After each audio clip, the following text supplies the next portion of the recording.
जी,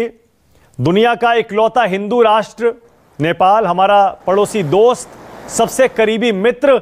नेपाल, क्या हो गया आज कि वो हिंदुस्तान को कह रहा है कि हिंदुस्तान ने हमारी जमीन हड़प ली, हम वापस लेके रहेंगे। हिंदुस्तान का वायरस चीन और इटली से ज्यादा घातक है। क्या हो गया ये? देखिए, जब से नेपाल में खासतौर से ओली सरकार आई है, पहले भी आए थे, बीच में चेंज हुआ था, लेकिन जब से ये लोग आए हैं तब से ये लोग कुछ ऐसे मुद्दे पर बहस करना चाहते हैं जो अब बहुत वो एक तरह से औचित्यहीन हो चुका है। भारत में स्वतंत्रता के बाद 1950 में जो नेपाल और भारत के बीच में एक समझौता हुआ था, उसमें ये तय किया गया था कि पूर्व में जो भी समझौते हुए हों, एक समझौता हुआ था 1816 में ब्रिटिश भारत जब था उस समय नेपाल के साथ हुआ था, और उसके बाद 1857 में जब क्रांति हुई थी तो जंग बहादुर नाम के उस समय वहां पर राजा हुआ करते थे, उनके नेतृत्व में एक तरह से ब्रिटिश अंग्रेजों की सेना ने लड़ाई लड़ा था, यहाँ तक कि लखनऊ तक वो लोग लड़ने के लिए आए हुए थे। तो उसी से अंग्रेज खुश होकर के उनके साथ उस समय भी कुछ समझौता किए थे, पर ये सारे समझौते को दरकिनार करते हुए जब देश स्वतंत्र हुआ था और नेहरू जी प्राइम मिनिस्टर हुआ करते थे, तो उस समय 1950 में एक समझौता हुआ था। उस समझौते का मसौदा ही यही था, हर तरह की उसमें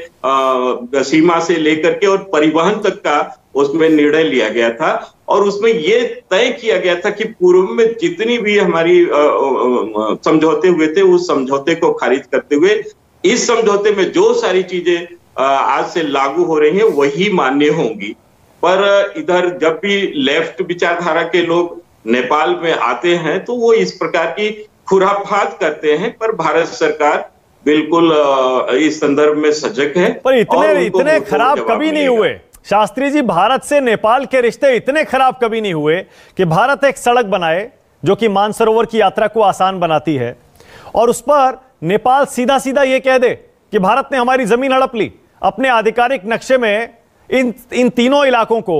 भारत के इलाकों को अपने सीमा में दिखा दे और यह भी कहे, बताइए भारत से आ रहा वायरस ज्यादा खतरनाक है। ऐसा पहले कभी नहीं हुआ। आप समझ सकते हैं कि इस समय चाइना का कितना प्रोटेक्शन नेपाल को मिल रहा है, और ये प्रोटेक्शन किसी अन्य कारण नहीं मिल रहा है, क्योंकि चाइना में वामपंथी विचार की सरकार है और नेपाल में भी वर्तमान समय में वामपंथी विचार की सरकार है, इसलिए वैचारिक अधिष्ठान के आधार पर इस तरह के निर्णय ले रहे हैं। तो मैं पिछले दिनों नेपाल गया हुआ था, एक बहुत महत्वपूर्ण बात मैं बताना चाहता हूँ। मैं पिछले दिनों नेपाल भारतीय जनता पार्टी की तरफ से हमको भेजा गया था, और वहां पर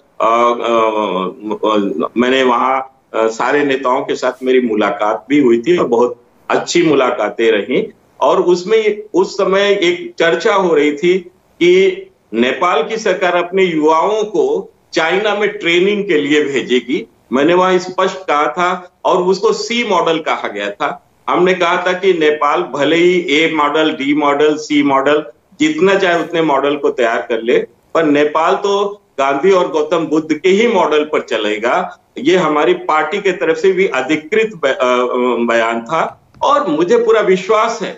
कि नेपाल के जो नागरिक हैं वो इस सच्चाई को भली भांति जानते हैं, क्योंकि रोजी और बेटी का संबंध है। कम से कम 5 लाख से ज्यादा लड़कियां भारत में ब्याही गई हैं, और करीब करीब 6 लाख 7 लाख लड़कियां नेपाल में ब्याही गई हैं। इसलिए नेपाल के साथ हम लोगों के जो संबंध है वो संबंध अमिट है। उसको कटुता का पैदा करने की कोशिश की जा रही है, पर यह कटुता हो नहीं पाएगा, क्योंकि दोनों देशों के नागरिक कभी भी इस तरह की कटुता को स्वीकार नहीं करेंगे। शास्त्री जी, आप कह सकते हैं कि कटुता पैदा नहीं हो पाएगी, रिश्ते खराब नहीं हो पाएंगे।